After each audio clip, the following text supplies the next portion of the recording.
This is NDTV.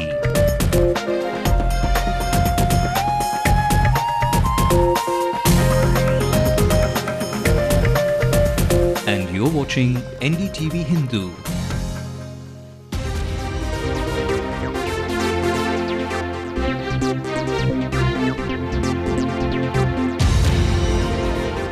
Good evening and welcome. I'm Sanjay Pinto. This is all about current affairs.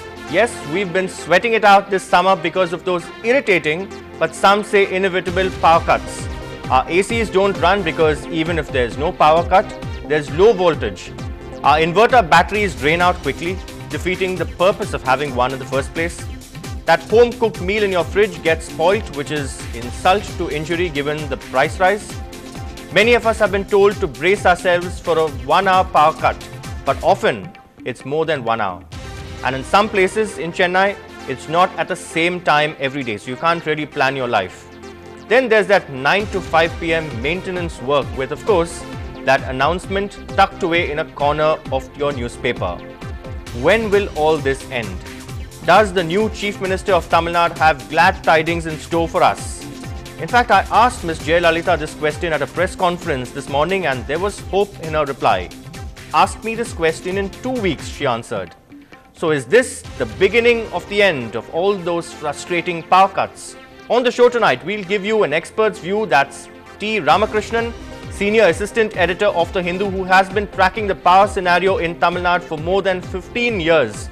And also what an average, and shall I add, an outspoken consumer feels. That's Sudha Ganesan right here in our studio. But first, it's over to Evelyn Matthew for the headlines now. Evelyn?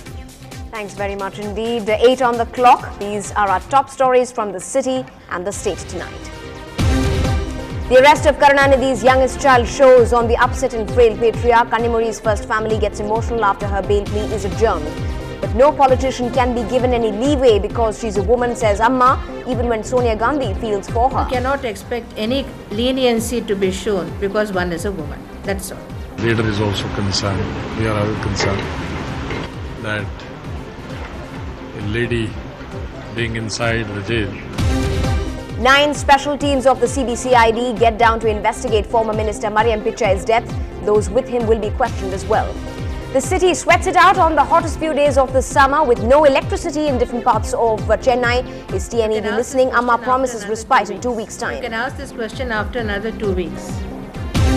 Ahead of the public interest litigation hearing on the new Secretariat complex at the Madras High Court, chaos prevails over who will shift into the multi-crore complex.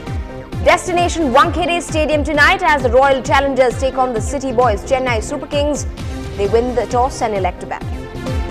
A quick look.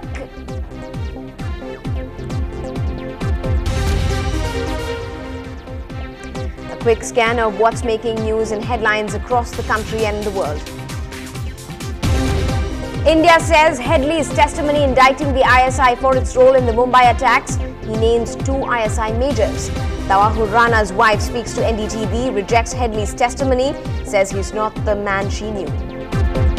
The reality of India in the 21st century, 12 million girl children killed in the last 30 years. The educated and the rich are the guilty. The Maharashtra government stunned over the Indo-Tibetan border. Police sends a bill of 10 crores for guarding 2611 accused Kasab. It's the 3rd Naxal strike in just over a week. 9 policemen are missing after an ambush in Chhattisgarh. The BJP takes on Jairam Ramesh for his controversial remarks on IIMs and the IITs. 250 flights are cancelled in Europe because of ash from the Icelandic volcano which erupted. And legendary singer Bob Dylan is 70 and is still everyone's favourite tambourine man today.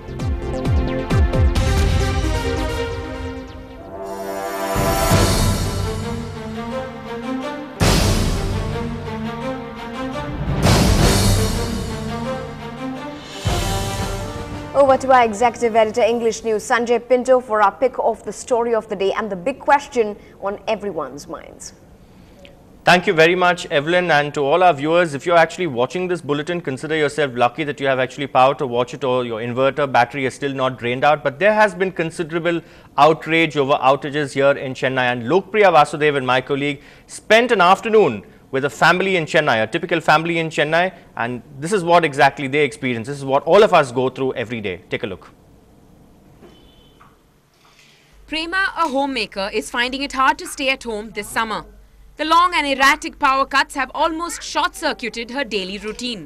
வெஜிடபிள்ஸ்லாம் இப்போ நம்ம ஃப்ரிட்ஜில் வந்து கொஞ்சம் நிறையாவே store பண்ணி வச்சுருக்கோம். ஏன்னா அதுவும் ப்ரைஸஸ் வந்து இன்க்ரீஸ் ஆகுது டிக்ரீஸ் ஆகுதுன்றதுனால நிறையா ஸ்டோர் பண்ணி வச்சுருக்கோம். கரண்ட் வந்து எப்போ போகுது அப்படின்றதே நம்மளால் சொல்ல முடியாதனால அதனுடைய ஃப்ரெஷ்னஸ் வந்து போயிடுது. அதேமாதிரி என்டர்டைன்மெண்ட் பார்த்திங்கன்னா ஹவுஸ் ஒய்ஃப்க்கு எல்லாமே டிவி தான், அதுவும் பார்க்க முடியாதனால அது கொஞ்சம். Children say this is one of the most boring summer holidays they have ever had. They can't catch their favorite cartoons on TV because there's no power at home and it is too hot to play outside. End result, hot tempers and tantrums. TV போடும்ல காத்து வர மாட்டேங்குது போக வைக்கமுல்ல. It's not just this family but almost every family in the state wants a permanent solution to this grave problem. Their only hope, the change in guard at the state will put an end to this problem very soon. Come up with rainwater harvesting to solve the water problem. This time in your manifesto you promised solar energy. I know it's too early, it's just 1 week since you've taken over, but any good news for the people of Tamil Nadu as regards the power situation, ma'am? You can ask this question after another 2 weeks.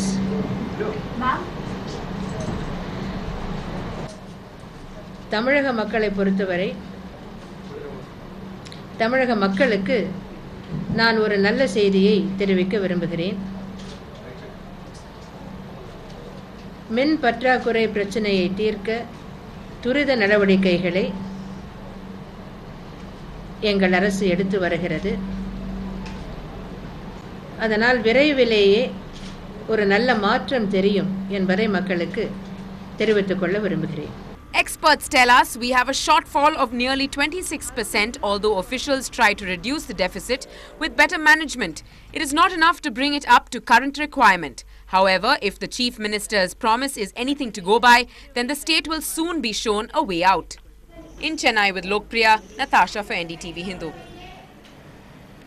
All right, let's cut across to T. Ramakrishnan, Senior Assistant Editor of the Hindu. As I said earlier, someone who's been tracking the power scenario in Tamil Nadu, who knows the situation better than the back of his hand, one would say. Thank you very much, Ramakrishnan, for joining us and taking time off your schedule. Now, what really is the cause, to give our viewers a clear understanding and perspective of this? What really is the cause? Is it a combination of factors like, for instance, wastage or power theft, or also a shortfall? Is that really the villain of the piece? Again, talking of power theft, the post of ADG Vigilance TNEB is considered a punishment posting, if I may add.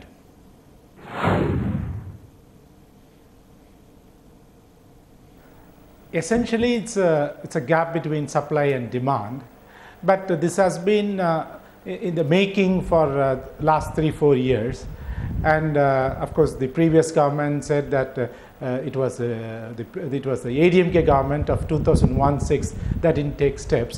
But if you look at it dispassionately, ever since the power sector was delicensed, that was in 1991, those in the government decided not to invest in power projects. Of course, this started sometime in early 90s, and now there was only incremental addition to the capacity in the last 15-20 years.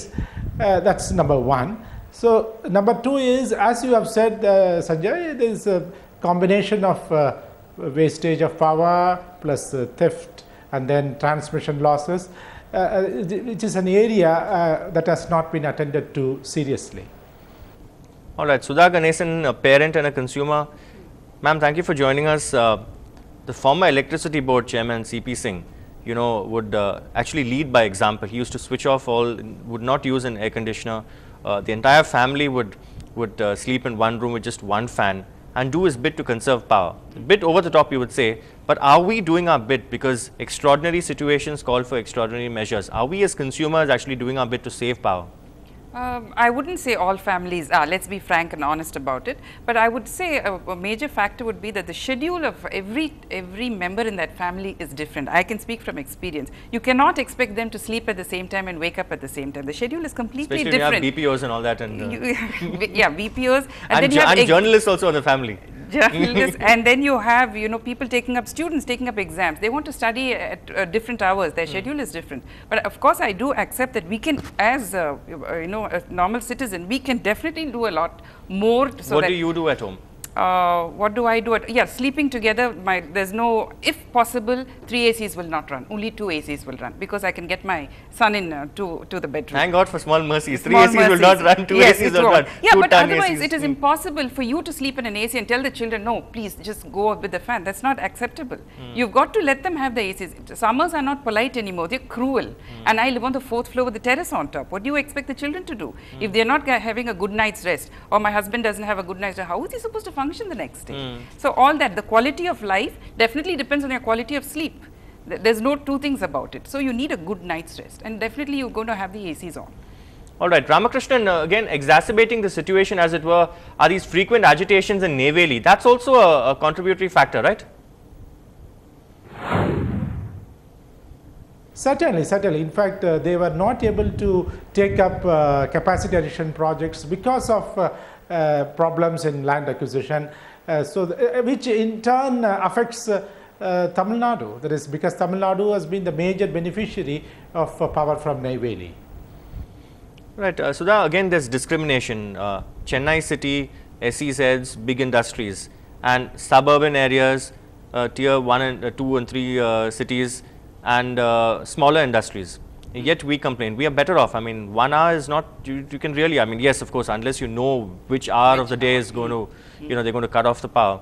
But we are better off, and yet we complain the most. We complain because I complain as a citizen. I pay my taxes. I expect the basic. You pay your bills on time. If you pay your bill a day late, it's cut off. It's cut off. Yes, you're very sharp about that. But I pay my taxes honestly, and I expect the basic amenities to come to me. Water, power. There should be no shortage. If the West can deliver, and you're billing yourself as a developing nation, you should address these issues first. So I will complain, even if it's for 1 hour, because it inconveniences me. Definitely, I will complain. Also, in the media also, perhaps we are also to blame. I mean, if you look at the West, if there's a power failure, it's splashed on the headlines of the papers and all that. Here, you'll have that, like a statutory warning on a cigarette pack. Yeah, power shutdown, it's taken for granted. Yeah, because you've accepted it as a part of life. In the West, it's a big thing. It's a consumer right that you should have power 24/7. Here, you've accepted it, and every morning you've got to go to your paper and peruse it and say, look, am I going to have the 9 to 5 barbecue today? Or am I going to get off with an hour's power cut? Are you going to have that candlelight dinner with your husband tonight? Well, that would be post 5 o'clock, so the dinner time would be quite different. But then it's 9 to 5 roasting. You can't do anything. Even your inverter will not run for, more than 3-4 5 hours. Yeah, you won't get it. And then a whole lot of inverters, I mean, ACs don't run in inverters. That's actually a contradiction here, because in peak summer, in fact, my wife was pointing this out to me when I told her that I'm doing this discussion. Peak summer, you have the sale of ACs and refrigerators going up. And also inverters also going up. But ACs and refrigerators don't work on inverters. Some of them do, is what I gather from the heavy duty ones, which are not really affordable for common man. Yeah, the industrial level ACs may perhaps work. But I am asking you, how many of our homes can afford an inverter? I have one, but that's only me in the entire flat. And that's only if you, there again, when you have an inverter, you automatically rush to switch off all the unnecessary lights when the power goes off. And you're constantly monitoring that little blip there, those 3 lights. Yeah. Why is that we can't do it when there's power? Why only when because then we know that, okay, this inverter will last for 5 hours, we better conserve it. Why is that we don't look at the bigger picture? No, I do. On a personal note, I do, and I teach my children too. It is a point I put across to them that wherever their power should not be wasted. So I do. But this has to become a lifestyle issue in every house. You cannot do it as an icing on the cake. You've got to do it every day. Conserve water, conserve power should be your mantra. And join NDTV's Greenathon also, coming up on the 5th and 6th of June. But back to Ramakrishnan. Ramakrishnan, again, the Kudankulam nuclear station. Will that, in fact, solve some of our problems to some extent?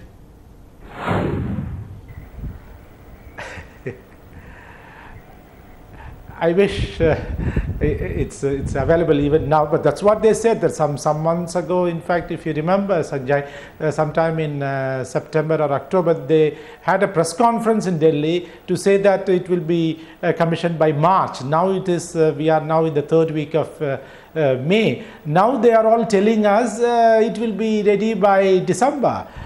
So the first unit must have commissioned sometime in 2007. Now 4 years have gone. So at least I wish now we get some power from Kudankulam in December 2011, if not in January 2000. No, that is much earlier. All right, let's also show you a graphics of the power scenario. Why exactly we go through those frustrating power cuts? Now look at this. Tamil Nadu generates 8,500 megawatts of electricity, but the demand is around 11,500 megawatts. And after load shedding and other methods, the government manages to bring it down, the deficit, to about 1,500 megawatts. And the actual shortage, however, stands at 3,000 megawatts. That's an alarming picture there, Sudha. But the amount of power that we waste, especially at functions, both private and government functions. Private functions, unnecessary decorative lights at weddings, for instance, too much, one would say. At government functions, and of course they sometimes steal power themselves. Of course. The government, you see the cable going out to directly to the pillar box and all that, and citizens helplessly watch. Some take pictures, some post it on Facebook, but that's all we do. So that culture of actually conserving power, because that we as a city, as a nation, are ostentatious, and we want to live it up in a sense, regardless of the power situation. You saw that very grim picture just now. See, you can address it in two ways. One is, as a person, you've got to change and say, okay, the weddings are going to be simple. I'm not going to conduct a wedding in this fashion to show my wealth or whatever, display that vulgar display of wealth. Second is accountability. Even if you're in the the ruling party or opposition or you're a politician, you should be accountable to the common citizen for the kind of power stealing which you take. Does anybody have the guts to go and question them? You can't, because there's no support for you. As you said, everybody takes photographs and posts it on Facebook, but there's no support. So accountability is not there. If accountability were to come in and legislation were to be uniform for everybody, from a citizen to a politician, then you will have some balance and you wouldn't be seeing this power wastages that much. All right, back to Mr. Ramakrishnan. Ramakrishnan, load shedding will decrease in the near future, they say, once the power from windmills increase. Now, the Tamil Nadu Electricity Board could not buy power from other states because they too face power shortage.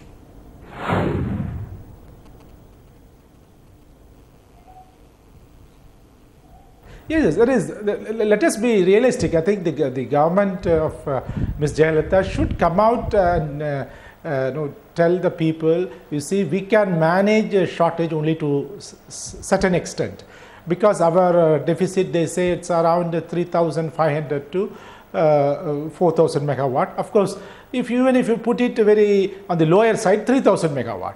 Okay, there is so this 3,000 megawatt cannot be bridged through any temporary purchase of power, which is very costly.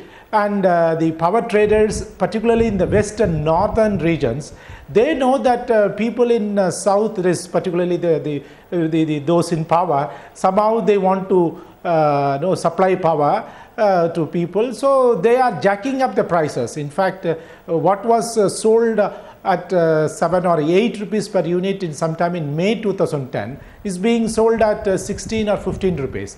This is so that's the immediate problem that we are having. But I feel there are 3-4 generation projects which have to be expedited, which have to be accelerated.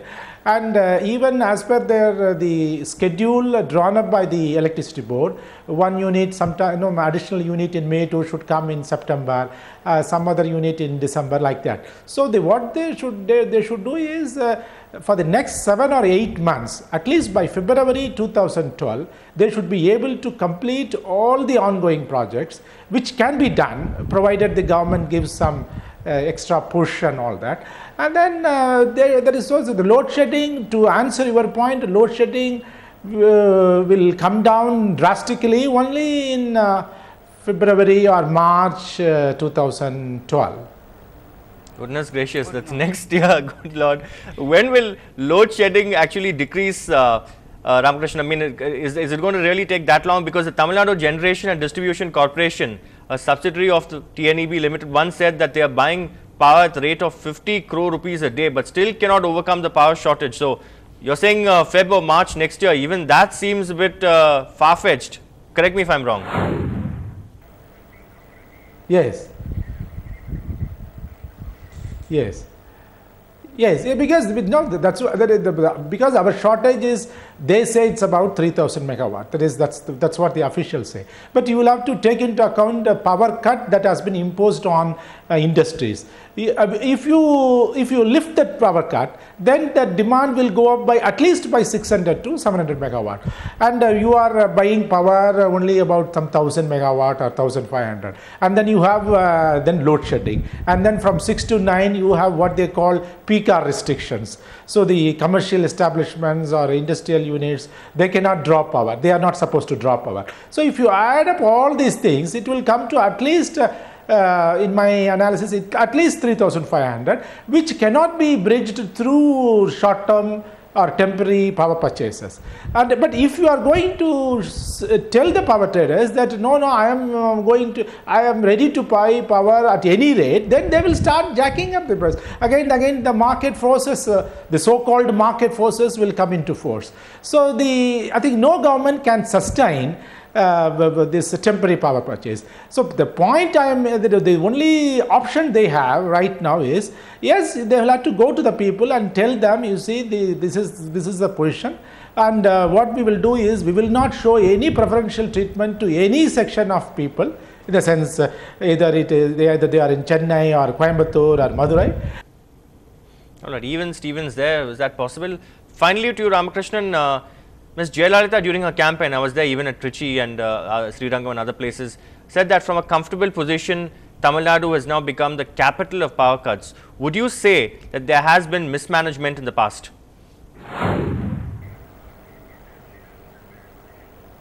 To some extent, there is some validity in her point. You see, that is when Jayalalitha government debuted office in 2006, they had almost completed land acquisition for Jayamkondan lignite and then lignite mining cum power generation project. So 5 years have gone. Even they issued a GO.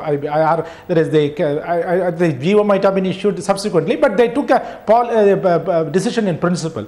This must have been expedited, and at least one unit, if they had taken some efforts, the one unit could have been commissioned by now. And then there are some projects which could have been expedited very easily, given their clout they had at the center. But somehow they thought that they could manage this problem.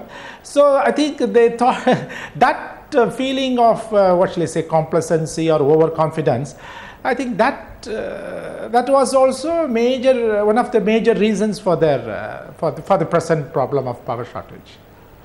Right. Thank you very much, Ramakrishnan, for joining us. We'll let you go back to your work to file that copy, because you were also there with me at that press conference of Ms. Jayalalitha. Plenty of stories, a bag of stories could emerge from that. Sudha, again, before doing this discussion, I spoke to my colleagues in NDTV, Uma Sudhir from Hyderabad, Maya Sharma from Bangalore, and Sovi Vidyadharan from Thiruvananthapuram. And this is what they say. Maya Sharma says in Bangalore, every day there's a power cut. In Thiruvananthapuram, no power cut at all. It's not been there. Only 3 years back they had power cuts. In Hyderabad, 10 to 15 minutes, maybe twice or thrice daily. This is more unscheduled because of overload and it trips. Okay.